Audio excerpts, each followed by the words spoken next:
Are you looking for the perfect church?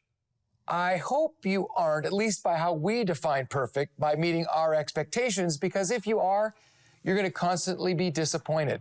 Because if we are the definition of what a perfect church looks like, I promise you, the people will never be nice enough, the worship and preaching will never be to our preference, and it'll never be doing what we think the church should be doing. So what is the perfect church? Well, let's look at the Bible to find that definition, because that will help us. In Ephesians chapter 4, Paul is wrestling with a tension. There were Jews in this church and Gentiles, and there was different cultures and different ideas and preferences. And so he defines what the church is in Ephesians chapter 4, starting in verse 1. And he says, "As a prisoner for the Lord then, I urge you to live a life worthy of the calling you have received. Be completely humble and gentle. Be patient, bearing with one another in love. Make every effort to keep the unity of the Spirit through the bond of peace, because there's just one body and one Spirit, just as you were called to one hope when you were called. One Lord, one faith, one baptism, one God and Father of all, who is over all and through all and in all." So he says, really, the perfect church is where there is the unity of the Spirit. And you say, well, what does that even mean? Well, this word unity literally means to be in harmony with the Spirit. Well, what does that look like? Well, think of it this way. Think of a symphony.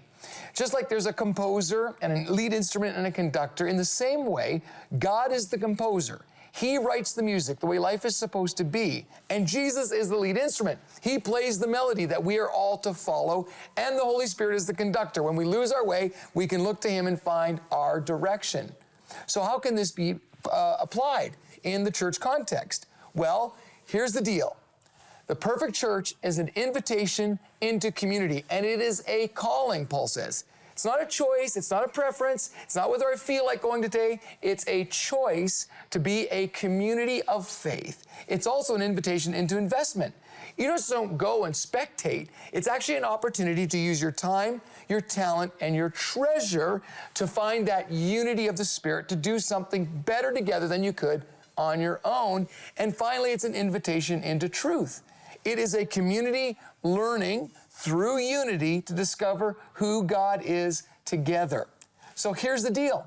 What is the perfect church? Well, the perfect church is wherever there's a group of imperfect people who've decided to set aside their preferences in order to pursue the music of God to change the world. So every time you're tempted to say the church should and fill in the blank, you're right. You should, because you are the church. So stop looking for the ideal perfect church and start being the church. And that is a stepping stone to being who God has called you to be.